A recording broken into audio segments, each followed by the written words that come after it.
Hello, captains of Armband. Welcome to our rapid fire session with Mr. Conor Nestor, the former head coach of Hyderabad FC. The rules are pretty simple, sir. We have 10 questions for you, and you have to answer each question in a word or a sentence. So don't worry. You can take your time. We say this every day. We give everyone time. It's very hard to answer this question in one word. I know. As script maker, please take a note of this. So we will start now. So starting with the most important question. Describe yourselves in 3 words. The toughest one. Okay.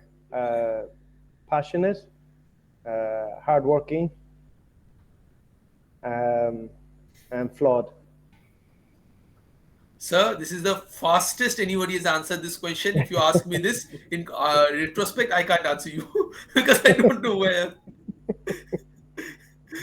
But sir, the next question is another tricky one. The toughest ISL opponent you have faced.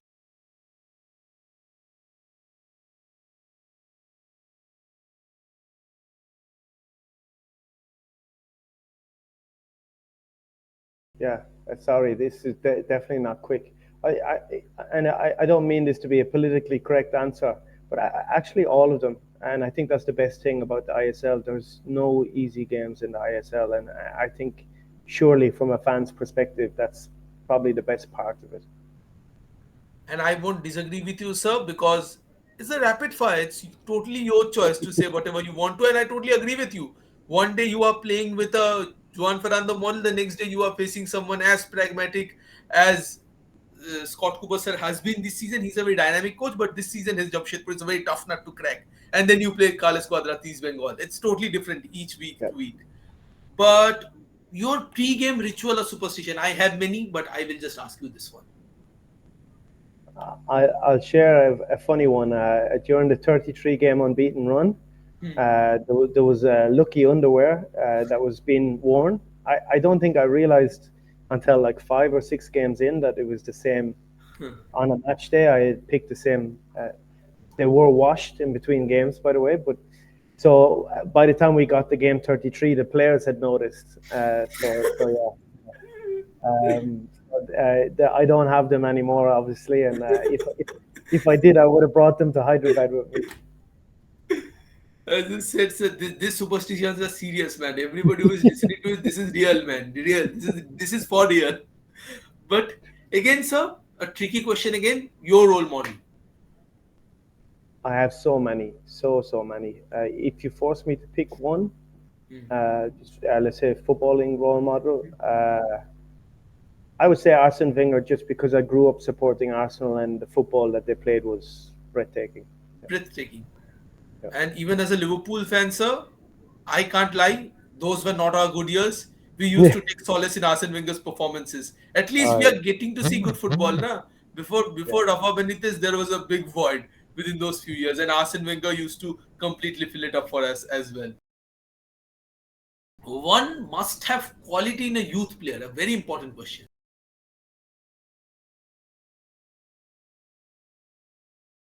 I think stamina, and I don't necessarily mean it from the physical perspective. It's just like um, typically in almost every country, the superstars at 15, 16, 17, they don't tend to go on and be the superstars when they're 26, 27, 28. So it shows you that, the ups and downs and taking the knocks, etc., is a big part of development. So it's that stamina to just keep going.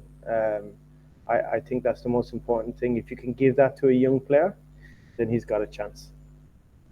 As you sir, it's more important how you react after failing rather than winning.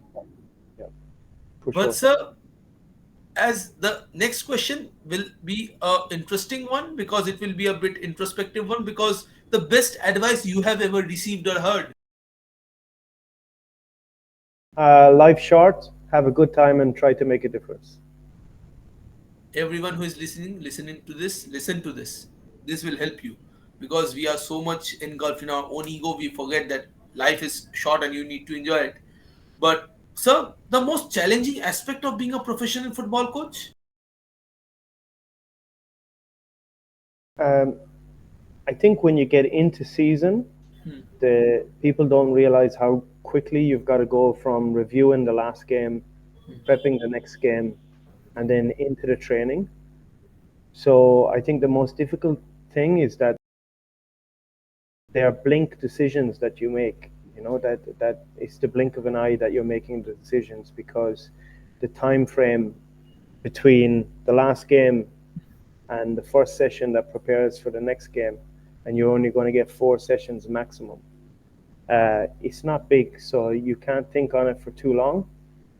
You've got to follow your gut, and you've got to get it right in that way as well. So I think the toughest thing is kind of making the big calls without having the time to massively analyze it. A very insightful one, sir. But right now it's a light answer, but I will know it's tough to tell. But one player you believe could be the next big thing of Indian football. Oh, I won't pick anyone from HFC because I get accused anytime I go Of somewhere favoritism. of having some sons. So I won't do that because I think that's unfair. Of the young players we've uh, I think, and it's normal, I think, what we've seen with a young player, but Parthib in Northeast.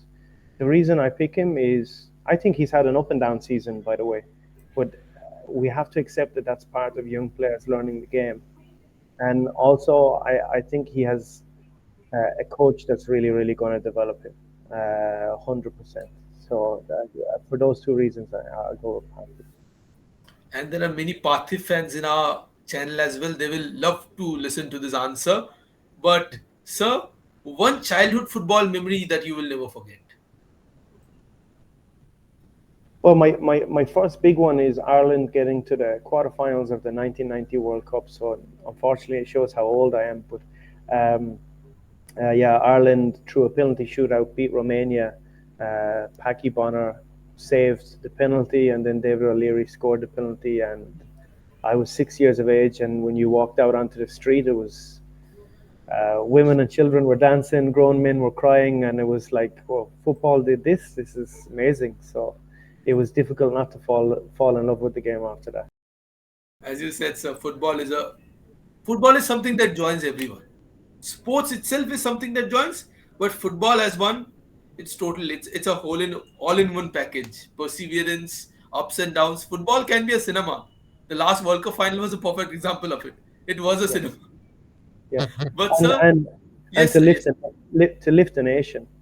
That's what it did in Ireland. Ireland it was economically the poorest country in Europe in 1990, and it lifted a nation that people walked down in the wind, we you say in Ireland, looking down, and all of a sudden they were looking up and forward, and being ambitious. And I think, like you said, that's the power of sport. It can inspire a nation. Totally agree with you, sir. So the final question of the day, that is one book, movie, or documentary, just any one of these three. This is a MCQ: book, movie, or documentary. Any one of them that you will suggest the viewers to read and watch. Tough one. Tough one. That is, you're right that it couldn't be quick fire, some of these questions. Uh, Movie, Shawshank Redemption. I'm a massive fan of that. It was one movie that stuck with me. But I'd like to give a book, actually, for aspiring coaches, football coaches, cricket coaches, whatever. There's 5 or 6 different books on John Wooden, who was a basketball coach in American universities. And I would buy any book about John Wooden because he was a remarkable person. And there's a lot of values-based coaching. Uh, you know,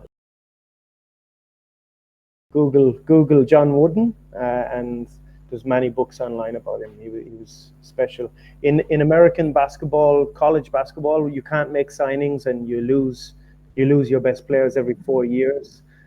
From the top of my head, I think he won 11 championships in a row or something like this. So he's really special person.